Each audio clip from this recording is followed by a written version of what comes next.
ҳаракат кунедтон, бизнес кушедтон. чунки бизнес ягона чизе ҳаст ки шуморо аз муҳтоҷӣ мебурорад. дар ҳамин шароити ҳамин вақта ҳамин хел акун чизе ки набоша ҳамин хел. ҳаме профессия хубай, ҳаме профессия дар корай. Муаллими хуб будан дар кор, журналисти хуб будан дар кор, инженери хуб будан дар кор. ҳаме профессия дар корай. Не ки ҳамин профессия қити зиндагӣ хуб кардан нашуда истода созай. барои ҳамон профессияи худ болош ба бизнес сохтан дар кор. мисол муаллим бошед, мактаби худотона доштантон дар кор. воспитателин садик бошед, садики худотона доштан дар кор. такси ҳай карда гардед, таксопарки худа сохтан дар кор. духтур шавед, клиники худа кардан дар кор. стоматолог бошед, стоматолог кабинети худа кардан дар кор. парикмахер бошед, парикмахерски худа кардан дар кор. аввал аз ҳунара омӯхта кам омадан дар кору, не ки ҳамон ба истодан дар кор не. ё ман хато гуфта истодам. агар ман мисол баъзе бачаҳое ки бизнес доред, мана нақстар мефаҳмед. акун баъзе одамо ҳар хела фикрона дорад. баъзе одамо фикронаш аст ки баъзеҳо чӣ мегӯянд? хушбахти пул ба нест, пул қати саломатия намехарӣ, пул қати одамгари намехарӣ, ҳамин хеле гапҳо мезанад. ин одамое ки фикронаш хома, фикронаи камбағале дорад.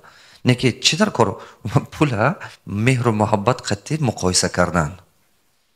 ин дута тамоман разне чӣ? ҳамин хел не? ақл бошад ага одам даст та по фарқ карданаш дар кор. мегӯяд хай ман пул надорам, зато одами хубам. ашто ҳамин ким против ҳаст ки ту одами хуб бошӣ бо пулдор бошӣ? фарқаш чӣ? ту одами хуб шав, пулдор шав, бо нақстар охе, бо худат ба зиндагиш хуб меша. ҳамон одамое ки мегӯяд ки хушбахти дар пул нест, ман ин хеле гапҳо мезананд. ман хулоса омадам ки ҳамон одамо ба на хушбахтӣ ҳаст, на пул ҳаст. агар ки хушбахт бошад, дар ҳақиқат хушбахт бошад, вай мефаҳмад ки ин чиза муқоиса кардан мумкин не. ин ақли солим қати ин кора намекунад. ане ки ё ки пулам бошад, мефаҳмад ки пул қати ҳамин чизе кардан наметоӣ. ҳаст чизе ки ту бояд ки фарқ кардан тоӣ. ки ин чиза метавам харидан, ман ин чиза харидан наметавам. шумо наметавонед ки ягон кас бигӯяд ман ту ба камтар пул метиҳам, бо ман бовар кун.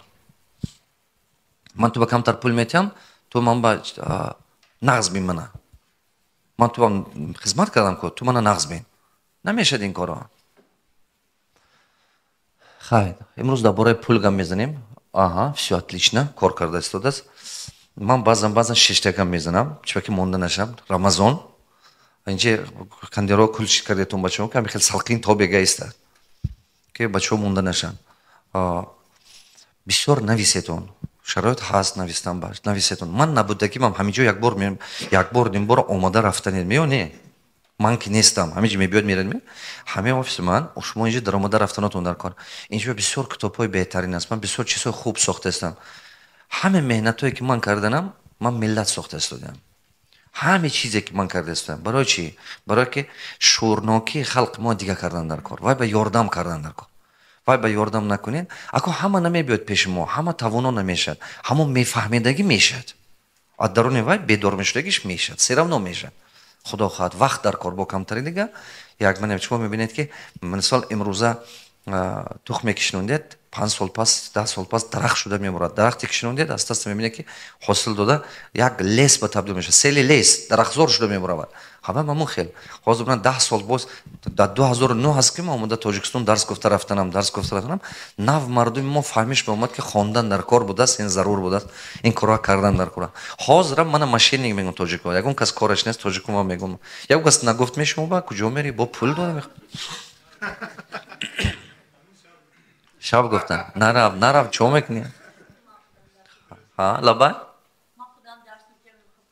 бале, ҳамаш мегӯянд, ҳама доно.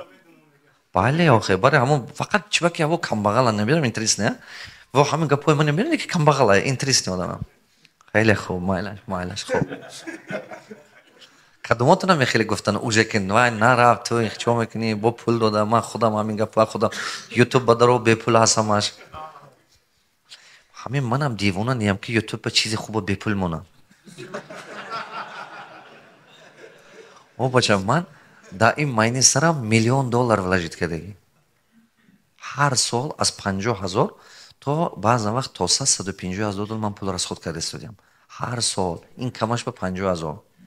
وقتی که شما ماینی سر تو میلیون دلار ولاجین میکنید بعد شما قدر وای به میرسید درست بعد تجربی کار من خیلی کلونه من نگاه کن 34 تا دلار و میلیونر من تربیت کردگی آدمایی که الیمنتار نمین درآمدش $1000 بود 2000 بود یا 3000 بود 20 سال باز کار میکرد نه که میلیونر نبود بعضش 10 سال بعضش 5 سال من همین آدما تونس شدن 305 تا اندیویدوال طلبه دارم من درس میتم بیزنسمن و میدونید هر یک بیزنسمن کلون یک شاگرد من که باور کنید نه یک شاگرد بقوت دارم من که من برای چی این کار کردم برای که من میخوام که قبطم با 100 تا میلیونر تربیت کنم 100 تا که میلیونر تربیت کردم از 100 تا 5 تا یا 10 تاش ان شاء الله یک 20 ساله به مولتی میلیاردر میشه وقتی که قبطی من با 10 تا میلیاردر شد و 100 تا میلیونر شد با من تواناتر میشم شما یگون وقت خودتون طاقه یگون کار کردن نمیتونید طاقه خط شما یگون وقت پیش نمیرید خودتون طاقه باشید هیچ کار کردن نمیتونید از درون اینو با ناموسش هم های به ناموسش هم های هر خیلی آدم‌ها هر خیلی کاخه درون خوبش هم های وایش هم های بعضیش تا آخر میرد بعضیش تا آخر نمیرد تا آخر رفتگیش میلیونر شده است خدا با شکر برای همون شما اگر که آرزو دارید که توانا میشم شما آرزو کنید نیت کنید میگید چی من هم 34 بچه از کم 34 بچه وای روز бача ман ин поинаш там дига кун диди ман ин боло 306 поинат 305 на самом деле ахиронаш ҷиба хуш накардем 306 шудагӣ дирӯз ташкент ба хуш шудагӣ барам 306 ахирон бача 2 сол пеш аз ин омадагӣ буд номаш Илҳомҷон ай Исохон аз намангони Ӯзбекистон гуфт ки устоз ҳамин вайтонба омадам дарс ба 2 сол пеш аз ин шештам гуфт ҳамин ҷиба 27 буд $27 миллионер بود.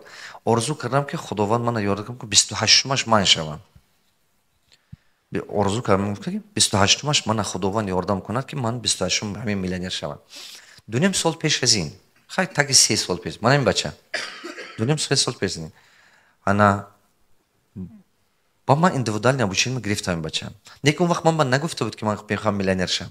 این گپ نزده بود و آرزو کردم همین درس با ششته رنگ شما آرزو کردم که من خدا پروردگار یاردم کنم که منم میلیونر شم همین 28 همین گرافیک من استاد با باشم گفته آرزو کردی بعد خیلی من از درس بگرفتم از تست تربیت کردم یاد دادم 2 سال تا 3 سال خیلی کرونا ویروس هم حساب کنید تا 2 3 سال شد 3 سال ما همین بعد از کرونا ویروس ماه نوامبر و دکبر وای بگرفتم تاشکند با اومد گفت که استاد گفت من состоянием 1,154,000 $. 2 سال پیش از این وقتی که سرکرد شاگردم با من میبینم که отчету و یا цифра میدونم که $74,000 قدر состояние داشت. оборотش به $74,000 بود. состояние амака وقتی که اومد با گفت که استاد من اومدم که شما گفتم که уже من میلیونر состояние амака من خیلی شما میندارم. فکر شما قطعه بهترین یا نه؟